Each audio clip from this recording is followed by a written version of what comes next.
शिव की आराधना किसको कहते हैं? कोई कहता है कि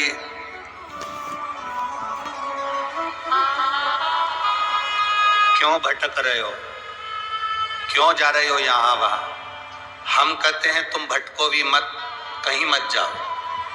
तुम्हारे घर के नजदीक में जो शंकर का शिवालय हो, तुम्हारे घर के नजदीक में जो शंकर का मंदिर हो, शिव मंदिर हो, शिवालय हो, उस शिवालय में जाकर एक लोटा जल प्रतिदिन चढ़ाना प्रारंभ करो।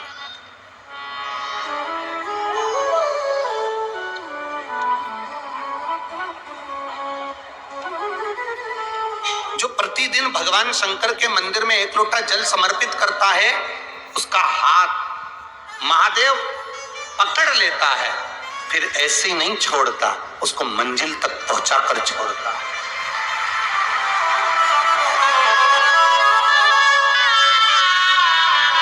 वो ऐसे ही नहीं छोड़ सकता।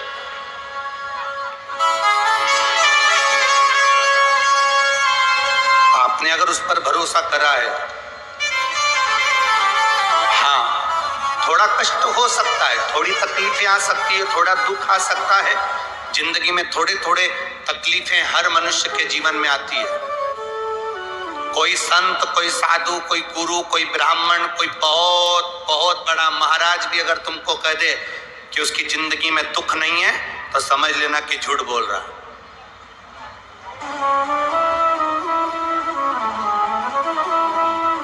मेरे राम जी महाराज भी इस पृथ्वी पर जन्मे तो उनकी जिंदगी में भी दुख आया। मेरे भगवान कृष्ण भी इस पृथ्वी पर जन्मे तो उनकी जिंदगी में भी दुख आया। माता जानकी भी इस पृथ्वी पर प्रगटी तो उनकी जिंदगी में भी दुख आया। राधा रानी भी इस पृथ्वी पर प्रगटी तो उनकी जिंदगी में भी दुख आया। संसार में अगर जन्म लिया है, मृत्यु लोक में अगर तुम पैदा हुए हो, पृथ्वी पर अगर तुम आए हो, तो तुम्हारी जिंदगी में दुख ये नहीं कि नहीं आएगा। हमारे पूर्व के कर्म के अनुसार हमारी जिंदगी में दुख, हमारी जिंदगी में तकलीफें आती है, पर वो दुख मिटेगा कैसे?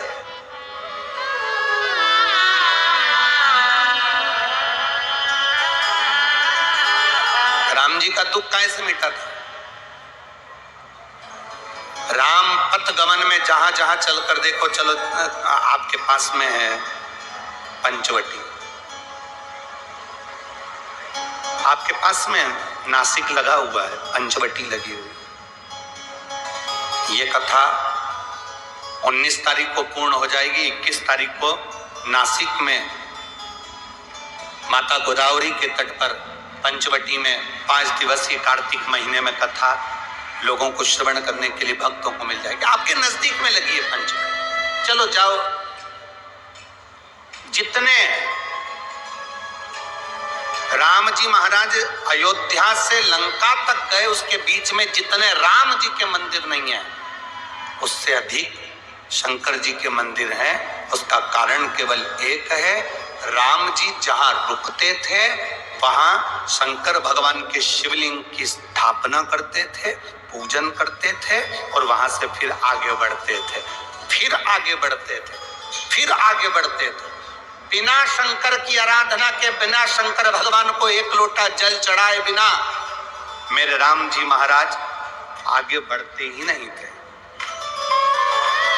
भगवान कृष्ण के जीवन का चरित्र उठाकर देखो, मेरे ठाकुर जी का नियम था, एक लोटा जल चढ़ाए बिना कृष्ण आगे बढ़ते नहीं थे। श्री दशरथ जी महाराज के जीवन चरित्र को उठाकर देखिए, सूर्य नारायण भगवान को जल और शंकर भगवान को जल चढ़ाए बिना दशरथ जी महाराज आगे बढ़ते नहीं थे। श्री जनक जी महाराज के चरित्र को उठाकर देखिए, एक लोटा जल चढ़ाए बिना जनक जी महाराज अपनी सभा में नहीं जाते थे।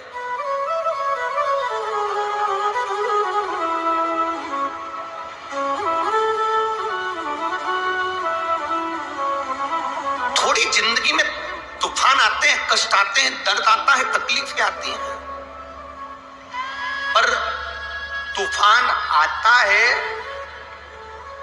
तो पता चलता है ना कि मजबूती कितनी है। अभी पता चला, चला कि नहीं चला?